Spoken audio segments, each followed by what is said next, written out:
Bienvenidos a iLíderes por 25, el podcast que reúne las voces de quienes dieron vida a nuestro ecosistema hace 25 años, cuyos relatos documentan los hitos que han marcado la evolución del comercio electrónico al digital commerce. Ponte cómodo, estás por escuchar un testimonio único que define a nuestra industria. Bueno, estamos con Andrés, Ecosistema por 25. ¿Te imaginabas, Andrés, que íbamos a estar en 25 años de industria? La verdad que allá por el 99, cuando arrancamos de alguna manera, que arranca formalmente la industria, si querés, que arranca la Cámara Argentina de Comercio Electrónico, y hay grandes hitos, ¿no?, que empiezan ese momento, te digo la verdad, no tenía visibilidad, no sabía hasta dónde íbamos a llegar. No es que no imaginaba los 25 años, lo que no se imaginaba era la evolución que vino. Vos viste que a veces pensar la tecnología y los negocios en función de la tecnología no es tan sencillo, ¿no?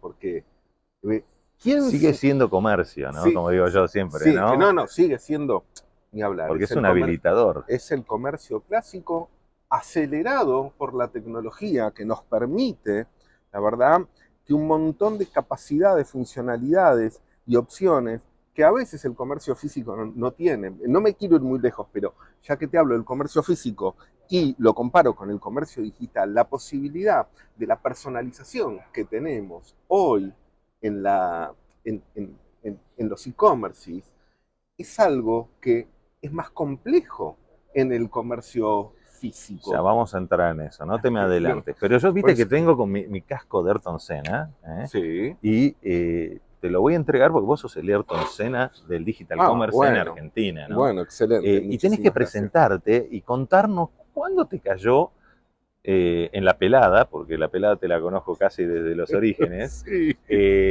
¿Cuándo te cayó la fichita del digital, ¿no? Mira. Digital y cómo entraste a la industria ecosistema, porque ahí te voy a preguntar si somos industria, somos ecosistema, si nos transformamos en ecosistema, pero eso lo tenés que definir vos. Mira, bueno, primero yo soy Andrés Sayed, actualmente presidente de la Cámara Argentina de Comercio Electrónico, también soy gerente de canales digitales en Grupo Esteros.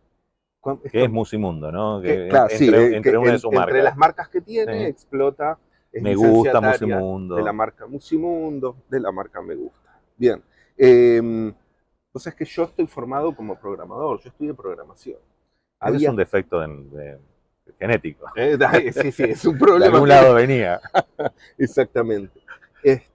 Me fascinaba esto que producía la programación, que era como, vos metías líneas de código. Programador año, poné en la línea de tiempo. Y te estoy hablando del año 92-93. O sea, sos programador Fortran. Claro, Fortran. Programador Pascal, de la época sí, en un momento prehistórica, prehistórica. Absolutamente. C++. La edad de piedra. De la edad de piedra. Era de piedra, Cincel y... Assembler. ¿Cuál fue tu primera computadora? Mi primera computadora, me acuerdo, me la compré con mucho esfuerzo, fue una XP que tenía 40 megas de disco. Lo mío fue un Spectrum 32K de memoria. Se era, cargaba con cassette, ¿te acordás? Totalmente. Eran computadoras que hoy el celular son 100, 200, 300 veces más grandes. Mil veces más grandes. Es increíble, la verdad. Por eso te digo que es la edad de piedra o anterior, era el paleolítico. Era el paleolítico. Y lo que pasó fue que me gustaba mucho programar, y la verdad que me encantaba también el tema del negocio, ¿sí? El tema de la venta. Y ahí en el año 97 se empezó HTML, empezó Internet, venía Internet, se estaba construyendo algo, no era claro, pero se estaba construyendo algo muy poderoso. Eso sí se podía ver. Y ahí fue cuando te cayó la ficha. Y ahí me cayó la ficha. Y dije, no me voy a meter con esto. Voy a hacer páginas web. Que empecé a hacer. ¿Cuándo fue tu primera? ¿Te acordás cuál fue la primera? No, me acuerdo en el año 98, junto con mi esposa, teníamos un un estudio de diseño, habíamos hecho una página para Key Biscayne. Oh, No, una. marca potente. No, realmente algo realmente extraordinario. Y después me acuerdo, porque del HTML pasamos al Flash. Estoy hablando de la prehistoria. Dreamweaver Flash. ¿Te acordás que era lo mejor que había, pero lindo. tardaba 300 Bueno, años y nos puteaban porque no indexaba, ¿no? No, nos puteaban porque no indexaba. Con la carga que hacíamos nosotros. Pero podías hacer cosas que era imposible, el dinamismo que hoy lo vemos. No, y en el cargando había jueguitos. Sí. Podías hacer algo que entretuviera, porque ya teníamos el concepto de lo perjudicial del tiempo de espera, generar una experiencia, de la usabilidad, generar ¿no? un juego y por supuesto la usabilidad. ¿Cuál era, como bien vos lo dijiste, cuál era la contraparte? Y la contraparte era que no indexaba. Entonces tenías una caja negra para Google. Y en el 98, 99, que no había aparecido Google Ads todavía, el SEO y la indexación era lo que marcaba la diferencia. Sí. Entonces ahí la verdad que había un punto ¿Cómo te de dolor. encontraban? ¿Te acuerdas que en esa época eran los portales? Totalmente. Y vos entrabas a internet a partir del portal que te daba el email y la conexión de internet. Absolutamente. El ISP provider. Exactamente, el Internet Service Provider. Ahí nació el Andrés Digital, ¿está bien? Sí. Y si tenés que elegir 3 momentos, los momentum de la industria, los momentos del ecosistema, me tenés que responder antes si somos una industria, qué evolucionó el ecosistema, si ya éramos un ecosistema, si querés, que como la génesis de los animales, que era no sé lo que era, ¿viste? Una ameba. Una ameba que te fue evolucionando. ¿Qué fuimos? Mirá, desde el inicio. A ver, creo que se inicia como industria, porque empezamos a pensar como industria. ¿Pero por qué digo como industria? Porque había una serie de dolores que todos entendíamos de la misma manera y lo que teníamos que hacer, porque no había nada escrito, porque estábamos escribiendo la historia en ese momento, escribíamos todos los días una página del presente que era la construcción del futuro, realmente. Entonces, sí teníamos, por supuesto, uno sabía que tiene que vender. Cuando sabes que tenés que vender, tenés que tener stock, tenés que poder facturar, tenés que poder entregar. Esas son las partes clásicas. Y éramos muchos Sancho Panzas y pocos Quijotes. No, totalmente. Totalmente, porque aparte, bueno, estaba lleno de molinos como gigantes, ¿no? De alguna manera. Vamos a hablar de los molinos. Me gusta la analogía de los molinos. Pero ya me definiste que empezamos como una industria y evolucionamos a un ecosistema sin duda. Transversal, porque hoy, pero aparte hoy impacta en todas las áreas. Pero vos sabés cuál, se operó un gran cambio cultural en los últimos años. Por ahí hace 10 años, si querés, cuando dejó de haber frontera entre offline y online y se empezó a entender de otra manera. No te voy a hablar a vos de comercio unificado, pero se empezó a entender y esto en los últimos años, el valor del dato. No solo la transacción. Está bien. Pero ahí me lo vas a poner. Tenés 3 momentos. Sí. Porque el dato puede ser un momento, ¿no? Porque hay un momento que cayó el clic. El clic. Bueno, pero antes de eso, hay otros momentos que vos decís, estos fueron momentos que fueron bisagra dentro de la industria y como ya te dije, te saco la pandemia, ¿no? Te saco saquemos la pandemia. Al cuadrado, antes, durante y después del COVID, porque fue una era, eso fue un cambio de era. Pero en estos 25 años hubo momentum. Y después te voy a preguntar cuáles fueron los anabólicos que aceleraron nuestro ecosistema, nuestra industria ecosistema. Pero, ¿cuáles para vos fueron los momentum? Y el dato puede ser, pero el dato fue tiene varias etapas, ¿no? Varias dimensiones. Exactamente. Pero antes de evolución eso. en el dato. Yo, por lo menos, creo que el primer momentum es la revolución mobile. ¿Sí? ¿Por qué? Porque con la revolución mobile después viene la web 2.0. Pero esta revolución mobile, te traje. ¿Esta revolución mobile o qué revolución mobile? ¿No? Porque esta fue la revolución. Esta es la Este fue como si fuera el clásico Tupac Amaru, ¿viste? Sí, Que fue, totalmente. no logró Esto- la revolución de mayo, pero hizo Lo que pasa es que el antecedente. esto por ahí pretendía mucho Explicale más. qué es esto para los que esto lo es- miran con una cara diciendo, ¿qué es eso lo que sacaron ahí es de, una de la palma, galera? La Palm, la ¿te acordás? Palm. Bueno, la Palm de Sony, no es una Palm, no me No, acuerdo no cómo es se llamaba. Totalmente, no era Tenía la Palm, Palm pero era. Pilot y Sony sacó la competencia. Lo que pasa que de alguna manera esto pretendía tener la computadora en la palma de la mano. Sí, llevarte la No era ubicuidad. ¿Te acuerdas cuando hablamos de ubicuidad?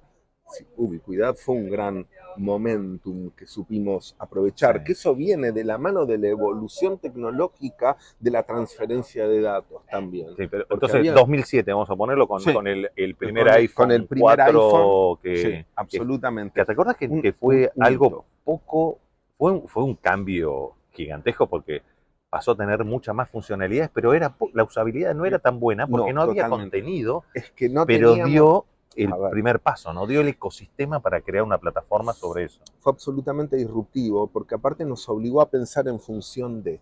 Sí.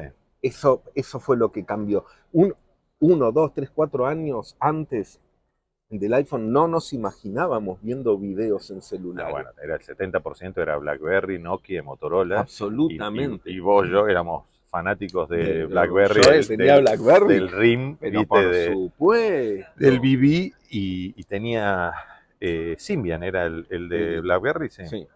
Y que intentaban hacer algo de dejar posibilidad de crear, pero era muy cerrado el BlackBerry ecosistema era muy cerrado y para creó. poder desarrollar, ¿no?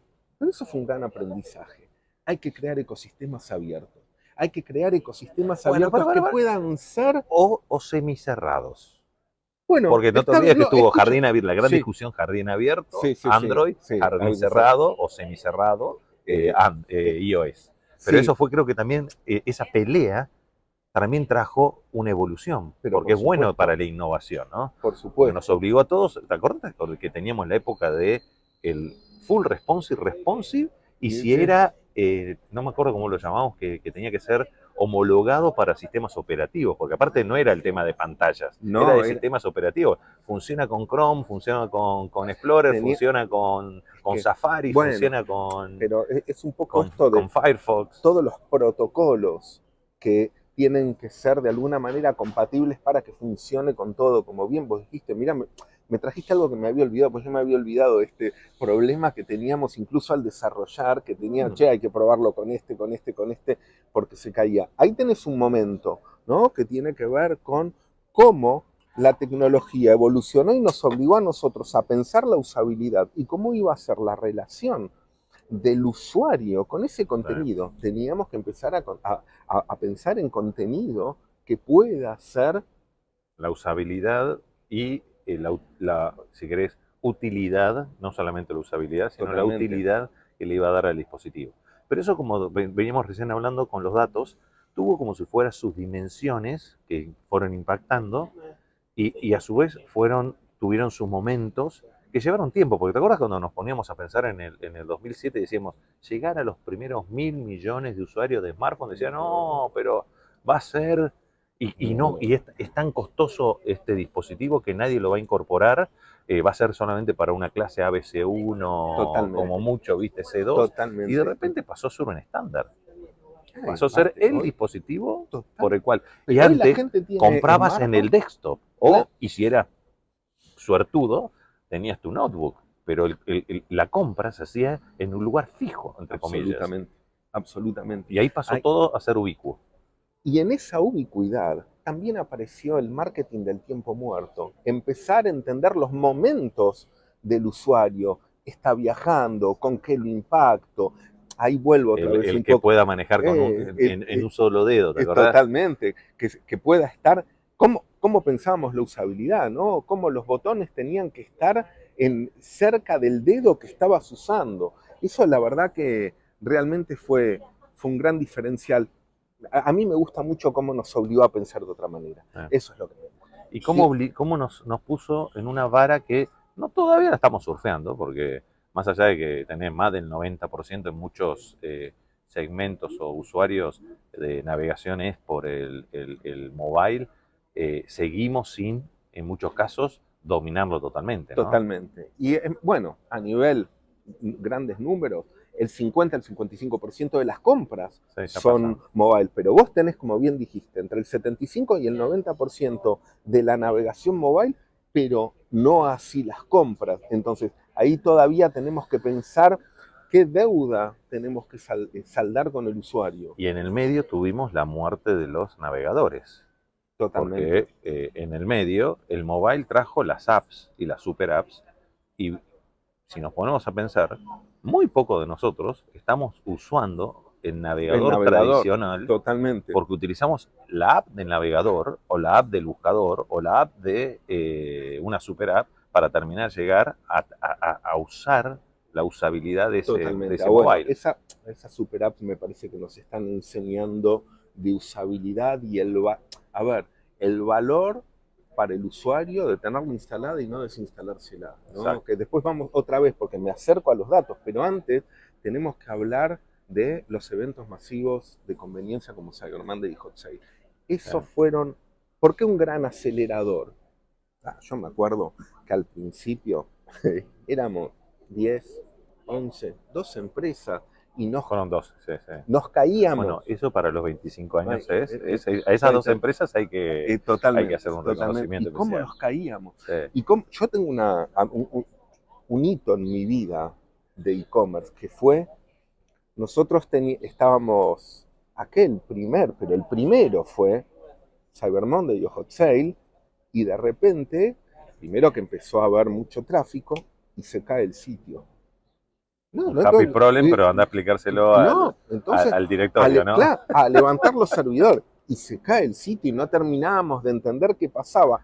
Hasta que nos dimos cuenta que lo que nos estaba pasando a nosotros es que estábamos haciendo las promociones en el sitio. Entonces estábamos llevando los cálculos y los procesos a forzar los servidores que llegaban al 100% de carga de CPU. Para eso, que lo que no entienden es, cuando tenés base de datos únicas, todo, desde la búsqueda hasta el carrito, termina siendo, consumiendo recursos por su capacidad de procesamiento, y no se escala cuando tenés base de datos relacional tan fácil. Hay que entender justamente el momentum. Ese momento era un momento donde todos teníamos on-premise los servidores. Es decir, en algún dataset no existía la nube. Y como no existía, pero no estaba recién incipiente. Porque ese fue también un momento, un cambio. Pero no la veíamos todavía, y acordate que al principio con la nube teníamos la desconfianza de la pertenencia de los datos. El open source, el software as a service, toda esa movida. Hoy en día es un problema resuelto. Y hoy en día la escalabilidad es un problema resuelto. Te puede costar más si hiciste las cosas mal, pero la escalabilidad está resuelta. En ese momento, escalar era agarrar una computadora y meter un servidor. Le tenía que meter Linux, o le tenía que meter Windows, le tenía que poner la base de datos, tenías que hacer que los N servidores que pudieran, le tenía que poner un balanceador a los servidores. Era realmente costoso y complejo de implementar, y no lo podías hacer de la noche a la mañana. Y si querías estar totalmente cubierto, tenías que sobreescalar de una manera que era antisustentable, no era económicamente rentable. Recordemos que en ese momento estábamos construyendo volumen también. Porque no teníamos volumen. Y era formador de precios. Y no podíamos, no había un volumen para pensar en la eficiencia. La tasa de conversión era muy baja por la usabilidad también, ¿no? Pero por supuesto, totalmente. Pero son cosas que empezamos a entender. Y empezó a existir como materia de estudio UX UI. No, para. Tengo que tener un equipo que esté dedicado a entender la usabilidad por mi audiencia. ¿Y cuál es mi audiencia? Y ahí empezamos a hablar de tiempo de carga, ¿no? Totalmente. Era un tema crucial. Y cómo fue bajando el tiempo de carga. ¿Y tiempo de carga en dónde? En la home, en la PLP, en la PDP, en la página de resultado de producto, en todo, absolutamente. Y después, me acuerdo, nos empezamos a cuestionar el checkout, porque es como que, creo que empezamos desde la superficie, yendo hacia abajo, pero hacia abajo como si estuviera el oro, ¿sí?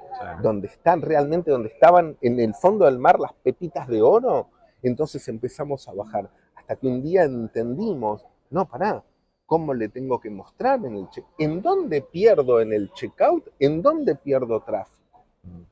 Y empezaron a aparecer herramientas de análisis. Empezamos a usar... Es cierto, porque el Google Analytics recién vino varios años después. Pero por supuesto. Que ahí, bueno, vos tuviste tus 2 momentos ya, y ahí empezamos a ver el tema, ¿por qué los datos?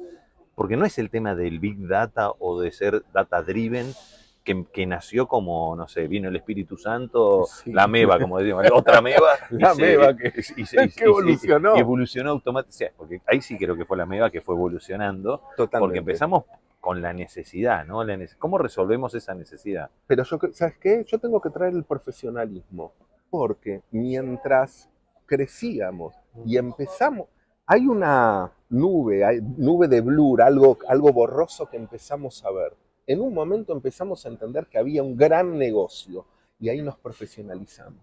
Ahí empezamos a entender dolores de la industria. Pero por eso, fue el volumen, el transformarnos en canal, el demostrar que podíamos ser la Sin mejor duda. tienda, que Sin podíamos ser un canal más que traía, que era un desafío después cómo lo rentabilizabas, pero Esa que es traía otra cosa, volumen. pero que traía, mira, lo vi en varios de los trabajos que tuve, donde la plataforma de e-commerce empezó a vender como media tienda, como una tienda, como 2 tiendas, como 3 tiendas, y de repente era la tienda número 1.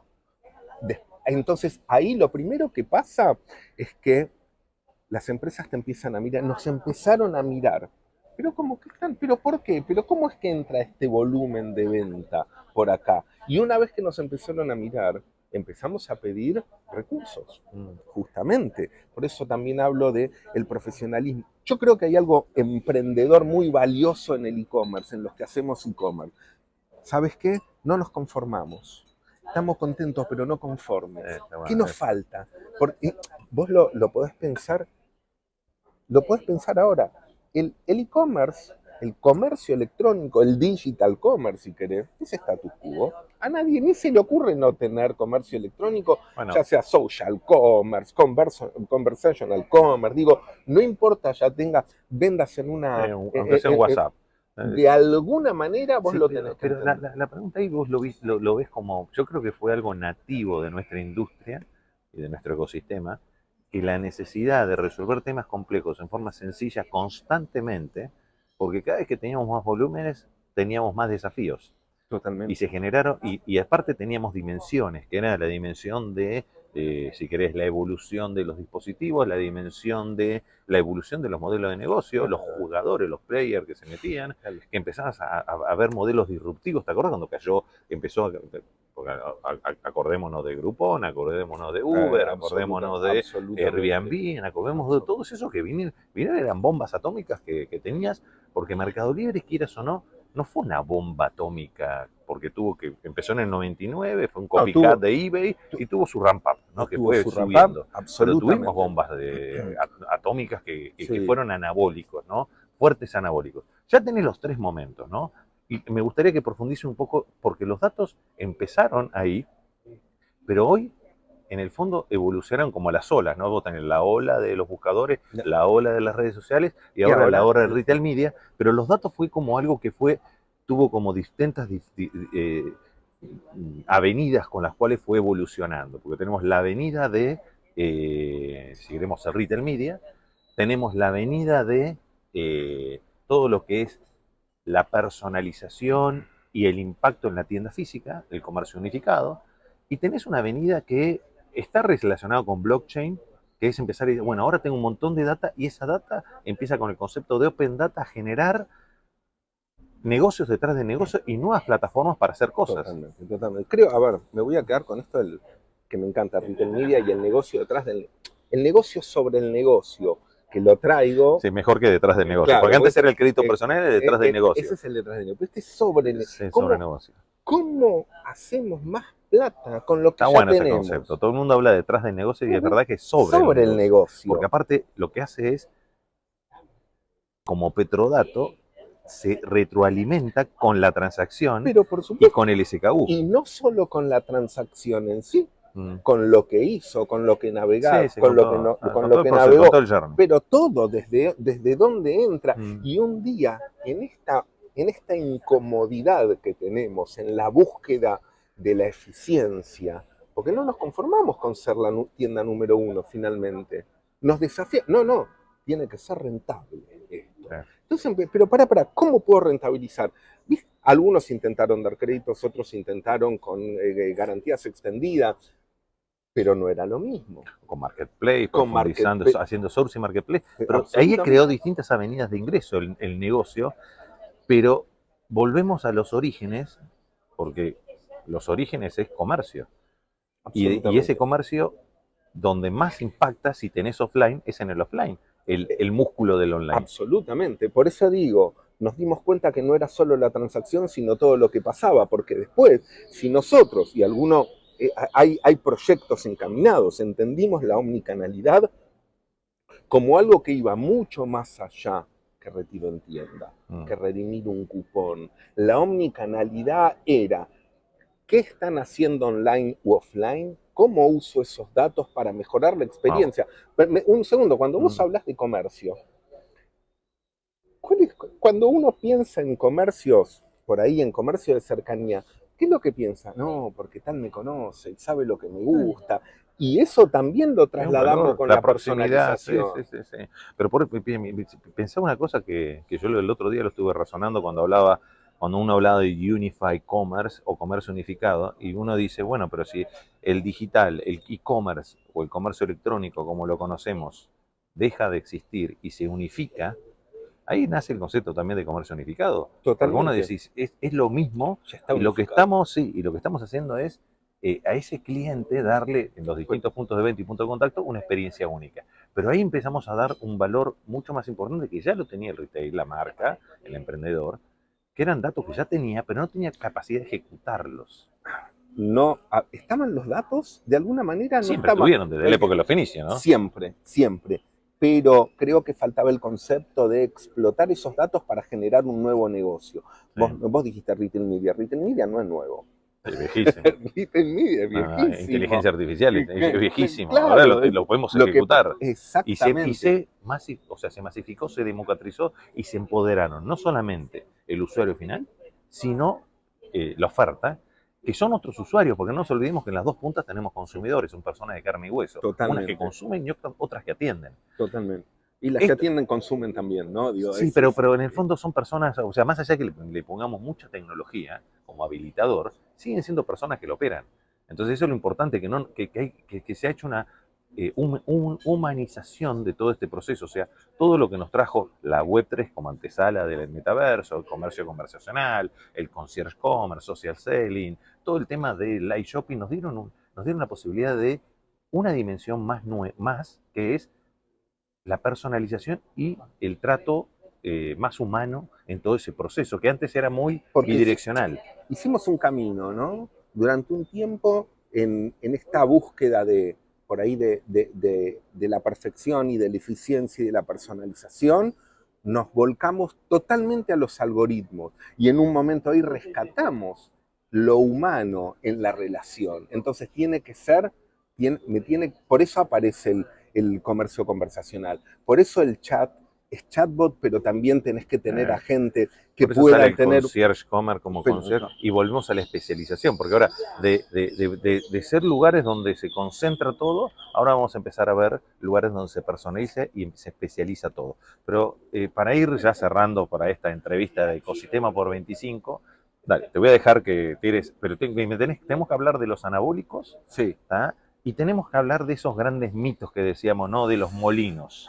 No quería que terminemos de charlar sin transmitir la sensación de que estamos en un momento, yo siento, con la Web3, con el metaverso, con lo que llama computación espacial, con la realidad aumentada, la realidad mixta, la realidad virtual, estamos muy en 1997.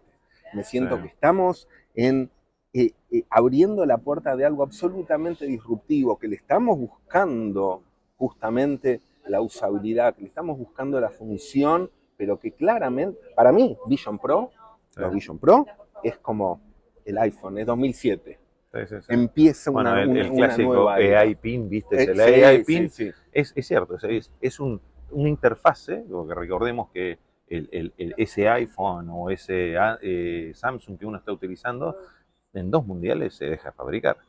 Y pasa a haber otro dispositivo otra interfase que va a reemplazar, que seguramente tenga realidad aumentada con inteligencia artificial y reconocimiento de voz. Estamos más cerca, ¿no? Sí, sí, sí. No te voy a hablar de las córneas, porque para eso falta mucho, pero cada día estamos más cerca. Ya insertaron un chip y parece que funciona. No sé qué causa efecto te genera, pero sigamos con el tema, anabólicos. Anabólicos, tuvimos las cuponeras, tuvimos las super apps, que fueron anabólicos. Bueno, tenemos las super apps, porque los anabólicos se quedaron para quedarse. Hablar. Yo creo, insisto, Cyberman y Hot Sale fueron anabólicos. Sí, pero para mí fueron un momentum. Yo concuerdo que si no hubiera existido ese momentum, la industria hubiera sido otro. Podemos meter a las cuponeras y a los super apps como otros momentum, pero fueron más anabólicos. ¿Ah? Que vinieron, si querés, la super app vinieron el comercio colaborativo como concepto, vinieron a quedarse. Para mí es otro momentum, el comercio colaborativo, porque ahí empezaron el concepto de marketplaces a potenciarse, el concepto de montarte sobre los músculos de otro, los modelos B2B2C, B2B2B, entonces ahí empezaste a ser más colaborativos, que te acuerdas que era hablar que una marca tuviera la tienda oficial en donde sea y vender en más de un lugar. Y el time to market te lo aceleró un montón. Un marketplace te acelera el time to market. Y pasó a ser una necesidad. Absolutamente. ¿No? Entonces parte del negocio que puedes decir, que antes era tomo la decisión estratégica o no de estar, hoy tengo que estar porque es una forma de adquisición de clientes. Absolutamente. Absolutamente. Y quedémonos y cerremos con el tema de los molinos. ¿Cuáles fueron para vos los molinos? Clásico molino, medio de pago, logística, seguridad, confianza y si querés le agregamos regulación, ¿no? Porque el molino era no tenemos una ley de comercio electrónico. ¿Te acordás que todo el tiempo nos decían, pero no hay una ley de comercio electrónico, entonces no podemos hacer comercio electrónico? ¿Qué otro molino, aparte de esos cuatro que te nombré? Porque tenemos molino. Yo te diría que el tema de talento, o sea, seguimos con ese molino. Seguimos, yo creo que talento, no profesionalización, pero talento, ancho de banda. Sí, ancho de banda. Ancho de banda realmente, incluso vos dijiste la especialización. Hoy en día veo pros y contras en la especialización, porque ¿qué pasa con nosotros?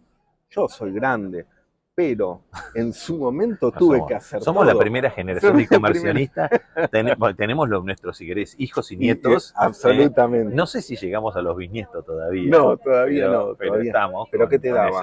Un panorama completo. Y la especialización por ahí te evita, esa persona no está logrando ver por ahí ese panorama tan completo. Y ese es un desafío que por ahí tenemos los líderes de equipos para tratar de homogeneizar.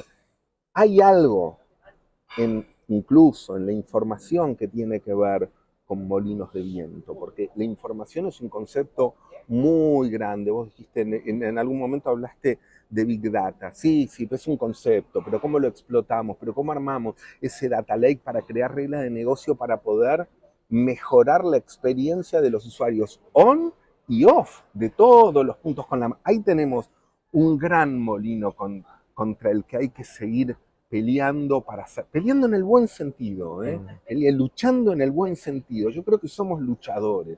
En el e-commerce somos luchadores, en el digital commerce, porque es esta necesidad de evolucionar el comercio brindando una mejor experiencia, una experiencia personalizada, eficiente, que rinda, que tenga un negocio más. Vos fíjate cómo lo fuimos construyendo. Esa cuestión de emprendedores que tenemos, emprendedores incómodos. Sí, es nativo, ¿no? Porque lo tenemos en el ADN, es parte de lo que corre por nuestras venas. Que hay algo de todo esto que ahora con Web 3.0, con blockchain, con cómo incorporamos esta tecnología a nuestra cadena de valor, cómo lo usamos, para qué nos va a servir, para los onboarding, para prevención de fraude, cómo vamos a trabajar con todo esto para mejorar la experiencia de usuario. La tecnología como la conocemos va a desaparecer en los próximos 15 años y va a estar embebida con ese concepto de IT Mirror en todo lo que nosotros hacemos y vamos a tener más, como si fuera, viste, Star Trek Discovery, todo como parte de nuestro día a día, ese copilot, esa inteligencia artificial que nos va a estar ayudando a hacer las cosas. Por eso mismo, y ahora que dijiste inteligencia artificial, masificada como vos la nombraste, que produce un corte, donde la podemos utilizar todos los días en nuestro trabajo, donde estas son parte de nuestro equipo de trabajo, nos interpela a aprender a usarla. ¿Cómo preguntás? ¿Qué le pedís? ¿Cómo repreguntás? ¿Qué hago con el resultado de lo que le pregunto? ¿Cuánto lo evoluciono? Yo creo que sin duda también que es parte de todo Web 3.0, ¿no? Pero estamos en un momento realmente súper luminoso. Bueno, Andrés, sabes que sos uno de los pilares de las piedras fundacionales de este ecosistema por 25 y que viene mucho más, porque este es el comienzo. Hemos sembrado, si querés, lo que estamos cosechando, pero tenemos muchas más otras generaciones que están haciendo lo mismo y lo importante es que hemos construido las bases, ¿no? Yo te iba a decir eso, construimos los cimientos. Sí. Realmente. Es lindo mirar 25 años para atrás y decir, mirá, la verdad que colaboramos, que construimos, y me encanta mirar para adelante y digo, seguimos construyendo, mirá que yo no estoy cómodo. No, bueno, pero para eso tenemos los hijos, los nietos y los bisnietos, absolutamente, ¿no? Vamos a mantenerlo, porque si llegamos a 25, que son las bodas de plata, llegaremos a las de 50. Hay que transmitir esta incomodidad. ¿Qué más? ¿Qué más? ¿Qué más? Bueno, seguimos con más Ecosistema por 25 con Andrés Ayer. Bienvenidos a iLíderes por 25, el podcast que reúne las voces de quienes dieron vida a nuestro ecosistema hace 25 años, cuyos relatos documentan los hitos que han marcado la evolución del comercio electrónico al digital commerce. Ponte cómodo, estás por escuchar un testimonio único que define a nuestra industria.